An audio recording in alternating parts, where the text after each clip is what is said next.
Oh, word, is that a Stoeger? What the hell was that? Was that handsome devil right there? What's going on, guys? It's Ghost here, back with another review. Today what I've got is the Stoeger M3000. First things first, check clear, nothing's in there, we are good. So, I'm gonna sit crisscross applesauce because I can and I'm an adult and I make my own fucking decisions.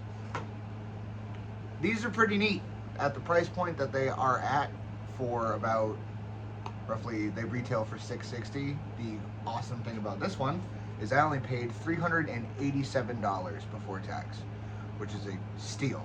Good luck finding that deal anywhere else. So I was looking to get into entry-level combat-esque shotgun of sorts without breaking the bank and spending $2,000 of Benelli. So I went with Stoeger, because essentially Stoeger, Beretta, Benelli, it's all the same shit. You can say what you want, but especially like Stoegers, some of them are made in Turkey, and you hear Turkish shotgun and you're like, oh my god, that's gonna be terrible. I do not want that. Why would Stoeger ever do something like that? It's the same steel, it's the same parts, it's the same manufacturing processes, it's the same quality control. Everything that comes out of that factory would happen the same here in the States or in Italy. The only difference is location. That is it. That is the only difference.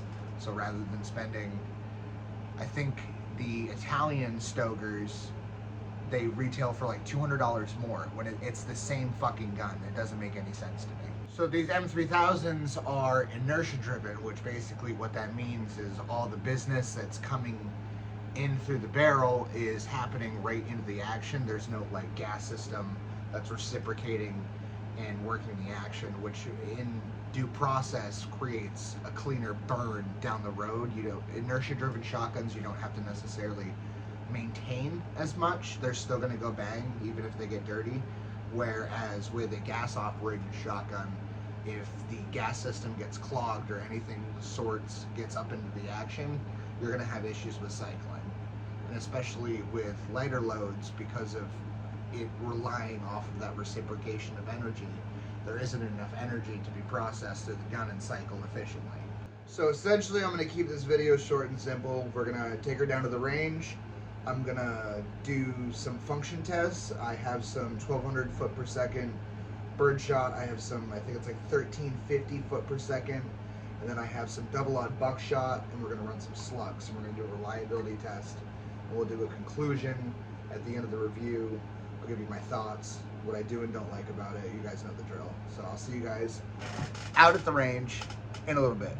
All right, y'all, now we're down here at the range. I've got some 1200 foot, like I said, some 1300, or it's like 1350. I got some buckshot and I got some slugs.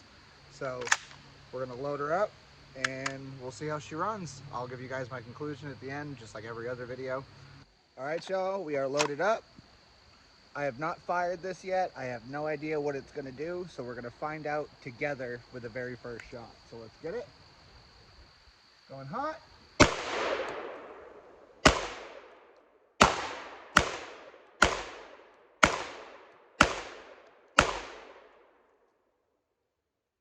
Cycled. And just because I love it. Another thing, you press that button right there, and it gives you a shell. Pretty cute. All right, I got 5 shells loaded up, and after I do this tube, I'm gonna move on to the spicier 1350 stuff. So we'll give it a go.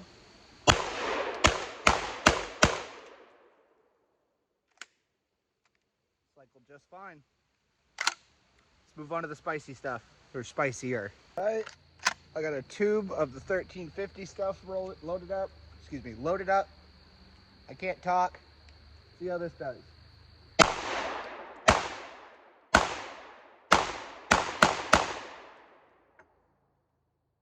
That's a lot of fun. Do one more tube. Another tube of the 1350s. Let's run it. Oh, that's spicy. Fuck yeah. Fuck yeah. All right, let's move on to buckshot. All right, I got some buckshot loaded up.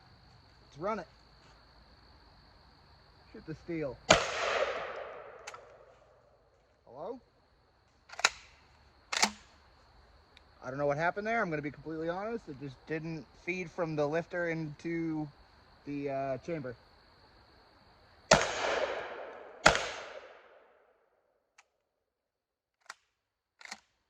Might be an ammo issue. I'm not going to lie. This stuff's kind of old.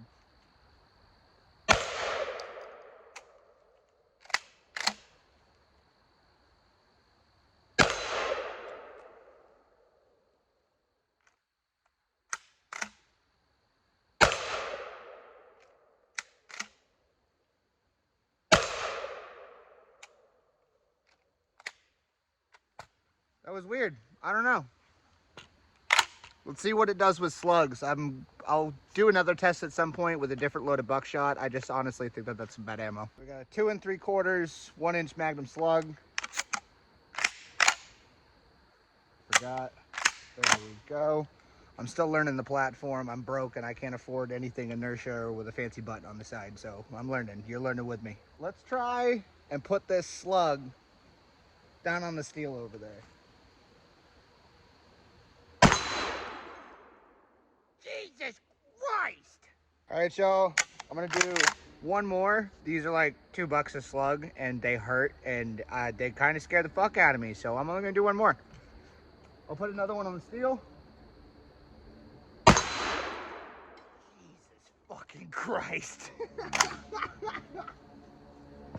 That thing is smacking the absolute shit out of whatever it hits. 1-ounce slugs are nothing to fuck with.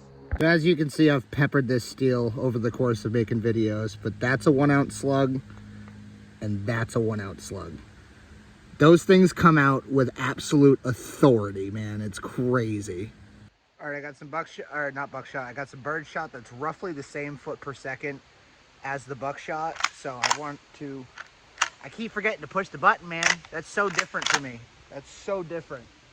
So I'm gonna show you that you can dump this stuff, but the same stuff doesn't run buck, and I'm really thinking and hoping that it's just the ammo. So like I said, I'll do a short at some point with some newer, different buckshot rounds. So I'm gonna do a tube dump. Oh, that thing's so much fun, man. All right, first things first, lock your bolt back, get your finger in there. You're clear, we are good. I love it. That's my conclusion. I love this thing. This is the best bang for your buck, no pun intended, that you could possibly get. Like I said, I paid $387 before tax for this thing. This is a perfect entry-level home defense or even combat shotgun, whatever applications that you're choosing to put forth with it. This is going to do that. And inertia-driven shotguns are an absolute workhorse. They go bang. When a gas-operated shotgun gets dirty and it doesn't want to work, the inertia-driven is going to work still. It's going to work every time. Just about every time. Everything's got a fail point, but you get my point. So I guess my recommendation would be to go out and get yourself one.